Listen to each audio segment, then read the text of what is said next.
amigos, tudo bem? Sou o professor Wilton, eu trabalho no curso Exame, tenho aí esse canal. Peço para que me ajude, colocar aí um comentário de qual vídeo, aula você gostaria de ter. Por favor, dê uma curtida, inscreva, compartilha praticamente o vídeo, né? Essa aula inicial é uma aula histórica, é uma aula que muitos professores não colocam mais, mas às vezes cai em concurso público, cai em alguma prova, e muitos conceitos que é atual agora vêm de acordo com a história, né? Então não é uma coisa que eu desprezaria em si, né? Então vamos para a aula em si, né? Eu tenho aqui a história da computação, onde foi feita uma grande reunião para decidir quem seria o pai da computação, quem iria ganhar este prêmio Nobel aí, né? Essa dedicação de ser reconhecido como o pai da informática. E nós temos o Blaise Pascal, né? Que foi uma pessoa muito influenciada na parte matemática, né? Um estudioso na parte matemática, física, e ele criou aos 19 anos a primeira calculadora, né? Então iria receber esse prêmio devido a apresentar essa primeira invenção. Mas antigamente se existia algo que muitas pessoas utilizavam para fazer contas, que é esta máquina aí do lado, que é o famoso ábaco. E ele existia muito tempo atrás. E com isso, como a gente iria dar um prêmio a uma pessoa que fez uma calculadora, esse prêmio acabou de não ser assim reconhecido, porque não se tem a origem de quem foi o criador do ábaco. Bom, mas o primeiro computador digital nós temos o conhecimento, é o ENIAC. Ele está aí a descrição, Electronic Numerical Integration Computer, né? Ele é um computador que foi criado na Segunda Guerra pelo exército americano e era praticamente para fornecer dados de artilharia, né? Fazer contas onde estava precisamente o alvo. Com o fim da guerra, ele se tornou um grande computador para bancos e grandes instituições. Tipos de computadores, nós temos aí 4. O mainframe, que são os computadores de grande porte, com grande capacidade de armazenamento, processamento, né? Mas vem caindo em desuso devido aos grandes servidores que nós temos atualmente.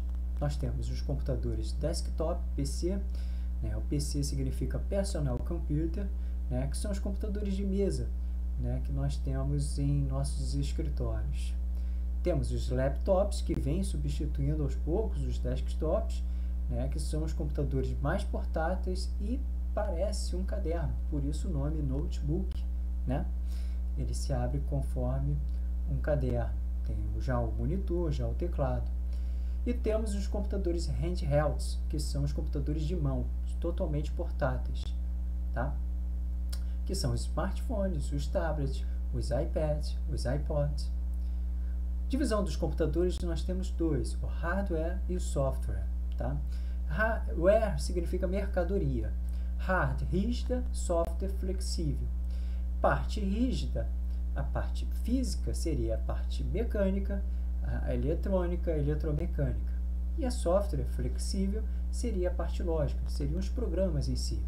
Algumas bancas cobram a divisão por 3, que seria o peopleware, que são os grandes usuários das máquinas, tá?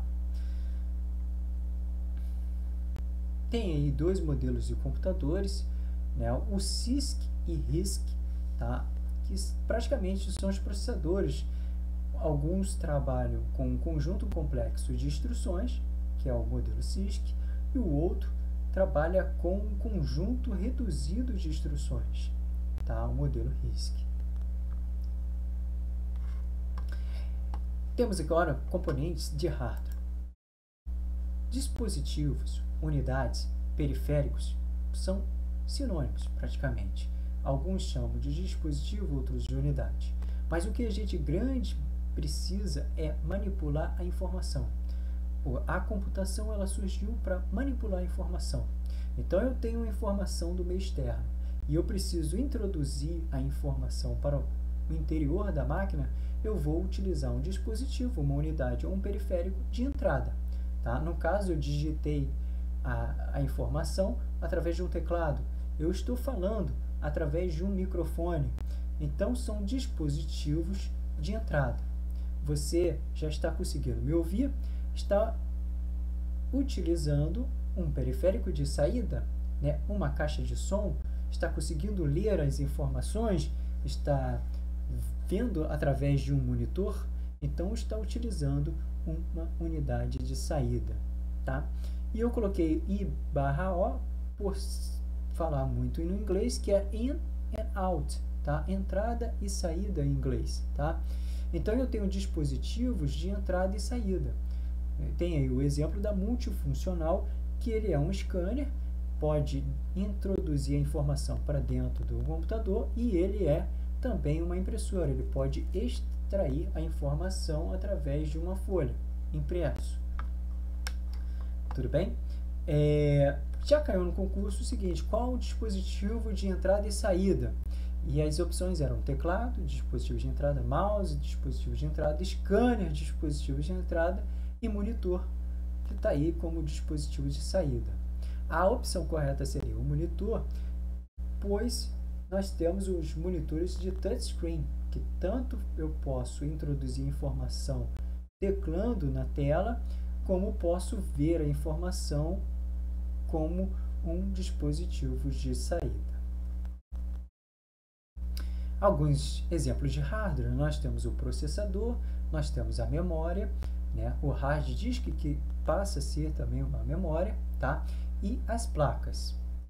A primeira dela, ela é dedicada à mulher, à mãe, tá? Por causa daquela frase, coração de mãe sempre tem mais um.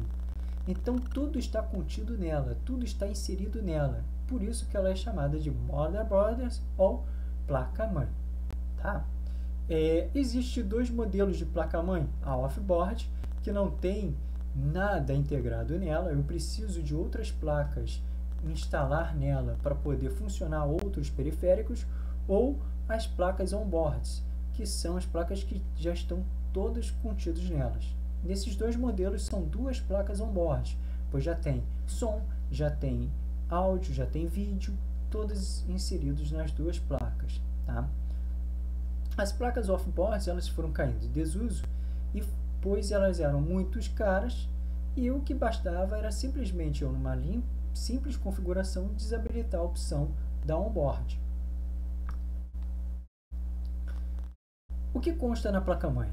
Então, na parte superior esquerda do vídeo, tem aí o processador, que é essa pastilhinha marrom, né? Embaixo nós temos aí em formato de pente, né, verde, né, uma memória RAM, a memória principal do computador. Embaixo os coolers, que são para resfriar os processadores, que trabalham com frequências. Né? Na parte branca temos aí a placa-mãe, uma placa-mãe on-board. Ao lado nós temos uma placa de vídeo, né, que eu posso espetar na placa-mãe. Acima nós temos umas memórias cache. E do lado, para completar a circunferência, nós temos aí a memória ROM e abaixo uma bateria. Os processadores são circuitos integrados, tá? Que têm a função de realizar cálculos e tomadas de decisões. Tá? Ele praticamente é o cérebro da máquina. Ele trabalha com uma unidade lógica aritmética e alguns registradores. Temos as memórias, que temos essa pirâmide, que eu sempre simbolizo com o topo da pirâmide, é uma memória mais cara, é uma memória também mais rápida, porém eu armazeno pouca informação. E abaixo da pirâmide eu tenho uma memória barata, ela não é tão rápida, mas em compensação eu consigo armazenar muita informação. As memórias registradores, elas estão contidas dentro da CPU, tá? Que são os processadores. É como se fosse uma nota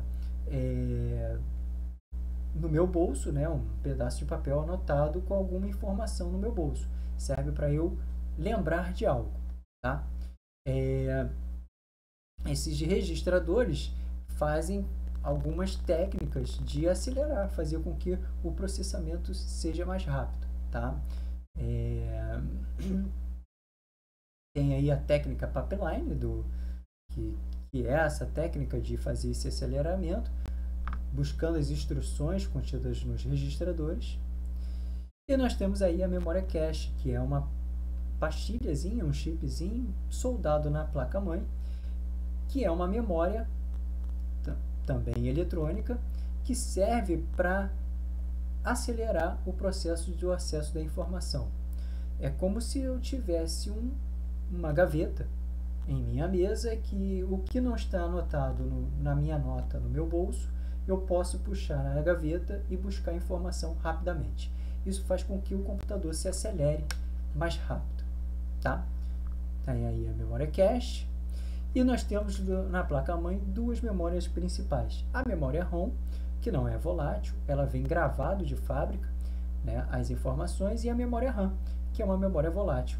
É como se eu tivesse contido no meu processamento um quadro negro, praticamente, onde eu tomo nota das informações, passo para o quadro e, se for relevante para mim, posso botar essa anotação em uma gaveta próxima de mim, ou até mesmo num pedaço de papel contido no meu bolso, tá?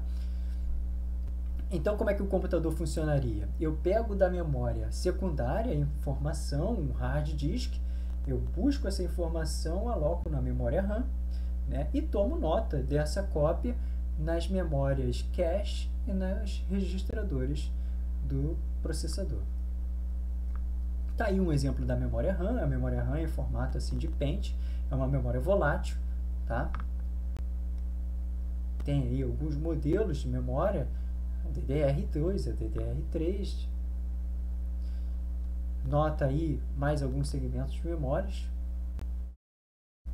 E a memória ROM. A memória ROM é uma memória de apenas leitura, tá? Nele a gente vai encontrar um software chamado firmware. Nele vão ter contido 3 programas: a BIOS, a POST e a Setup. A Setup, ela faz as configurações do computador. Se eu quero habilitar ou desabilitar algum recurso da minha placa on-board, ou se eu quero reiniciar o computador através de um pendrive ou através de um disco rígido, ou se eu posso também configurar aí a data, a hora corretamente, tá ok? A POST nada mais é do que um programa que, ao ligar o computador, ele faz um teste para verificar se está tudo montado corretamente, né, o computador.